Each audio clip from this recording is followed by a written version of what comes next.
If you've ever heard someone say, but what about black on black crime? We've got you covered. Oh, thank goodness. Scrolling through your Facebook feed, you'll probably see articles and arguments about Black Lives Matter. A lot of people are mad or just confused about this movement. I totally agree. I see a lot of anger and confusion with the Black Lives Matter movement. So here are responses to 4 questions you might hear when talking about Black Lives Matter. Oh, so you care about Black lives? Then why aren't you talking about black on black crime? First off, this assumes that the Black community isn't worried about gun violence, which isn't true. A little technicality here, but being generally worried or concerned with gun violence isn't exactly the same as addressing the black on black crime problem.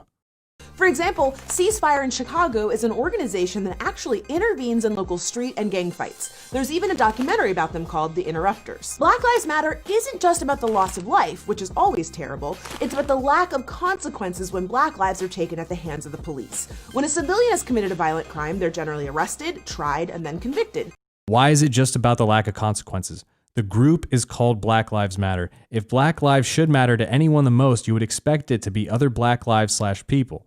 Yet in the black community, black life isn't given much value. It seems to be only when a police officer or white civilian takes a black life that black lives begin to matter to those communities in a way that can be measured, such as community action, protests, riots, etc. Conversely, there's a lot of evidence that it's very rare to secure an indictment against a police officer for excessive force. That could be because cops are more often than not justified in their use of force. And an indictment is just a trial. It's not even a conviction. Also, black on black crime isn't a thing. 84% of white murder victims were killed by another white person. But we don't call it white on white crime. That's because our communities are still very segregated. So if you have the misfortune of being the victim of a crime, the perpetrator will most likely look like you. Here's where Francesca Ramsey is being purposefully misleading and disingenuous. She tells you the percentage of white murder victims killed by whites, but fails to mention the number of whites murdered or the percentage of blacks murdering blacks in their numbers. Here's why showing the percentage doesn't show the extent of the problem. If you have a population of 6 million whites and whites killed 10 people, 8 of them being white, then the white on white murder rate is 80%. Now let's say you have a population of 1 million blacks and blacks killed 100 people and 91 of them were black. That's clearly a much bigger problem than the white murders despite the percentages being relatively similar. So why do people always bring up black on black crime? Because it's a diversion. They're trying to prove black citizens don't have the right to be outraged about police violence because their communities have a crime problem. But the truth is, black people are not more violent or more likely to commit crimes than anyone else. What? This can't be serious. How can anyone even utter a sentence like that with a straight face? Notice how she doesn't even provide any factual evidence or a single statistic to back her claim. Because it's impossible. Even twisting the most absurd data wouldn't work to justify this blatantly erroneous claim.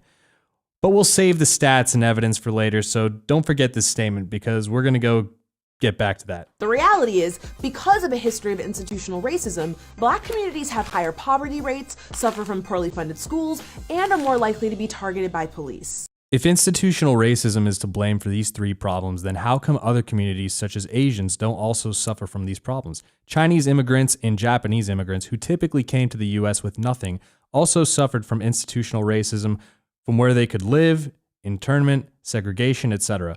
Yet they outperform whites in education and income per capita. So are you saying blue lives don't matter? Of course the lives of cops matter. That's why if you kill a police officer, you are rightly arrested and prosecuted. But saying blue lives matter effectively lumps a profession into the same category as a marginalized group of people. Becoming a police officer is an occupation. It's a choice. It's not something you're born into. Just a bit of a side note, did she just imply that gender is something you're born into? Doesn't that reinforce biological essentialism? Pretty sure her peers consider that transphobic. And most importantly, advocating for citizens is not anti-cop. The job of police officers is to protect and serve all communities. Correct. Advocating for citizens is not anti-cop. But when you have Black Lives Matter chanting, "What do we want? Dead cops. When do we want them? Now." Dead cops!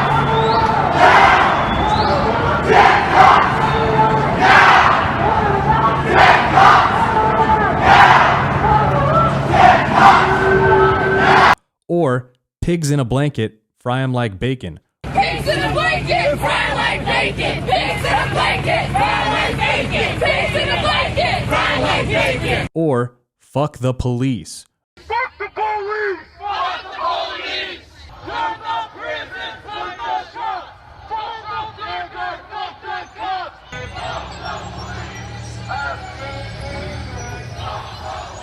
Or when you have Black Lives Matter activists who shoot and kill multiple police officers just for being police officers, then it's hard to argue that Black Lives Matter as a movement and ideology is not inherently anti-cop. If that's not happening, we need to reassess and find a solution. So you're saying only Black Lives Matter? That's racist. We've talked about this before, but this movement is not saying Black Lives Matter more than anyone else's. It's saying Black lives should matter, but the way that our justice system, our media, and our police have been operating suggests that they do not. It's totally okay for a movement to focus on issues specific to one marginalized group. Gay bars aren't unfair to straight people. A breast cancer walk isn't unfair to other forms of cancer, and Save the Rainforest isn't saying you hate all other trees. This is very true. Gay bars are not unfair to straight people, and breast cancer walks aren't unfair to other forms of cancer.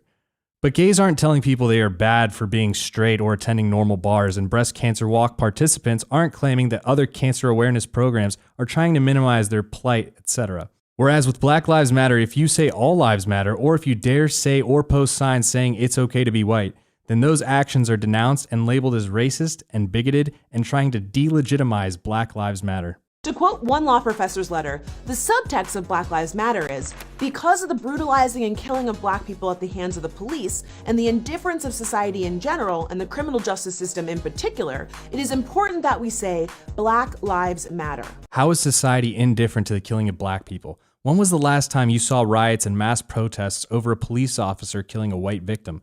What about Justine Damond, a white Australian woman who was shot by a Black Somalian American police officer? There were no nationwide protests. She was unarmed, in her pajamas, and the officer was not convicted.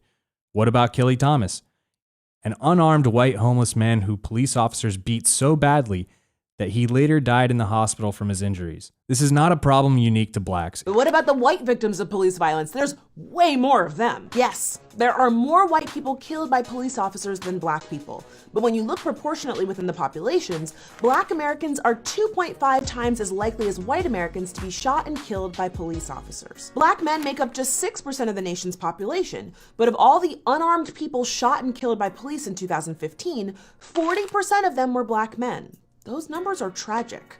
Okay, how convenient. Now she wants to talk about proportionality and mention Black statistics. Okay, let's do that now.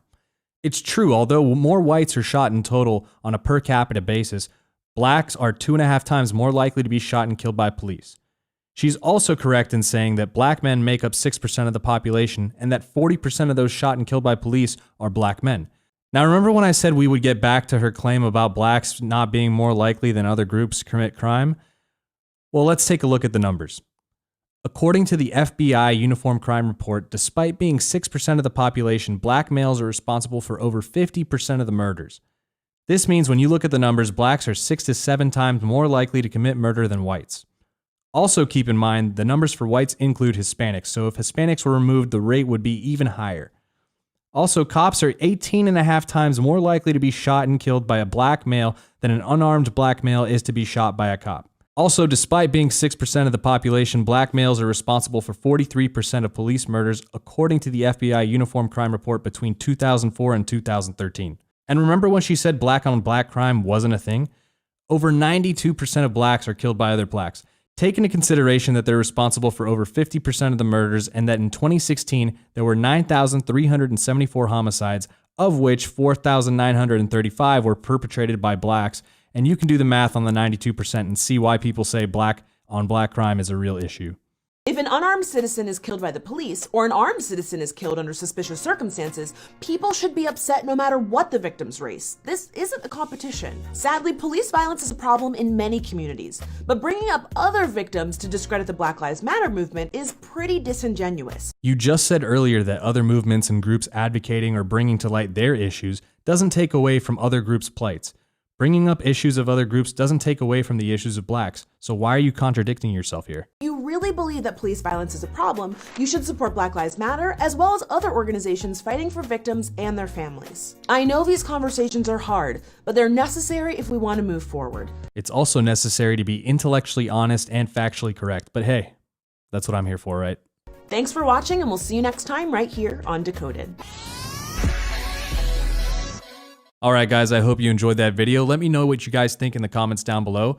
Don't forget to like, comment, and subscribe. Support me on Patreon. Social media links are in the description box below, and I'll see you next time.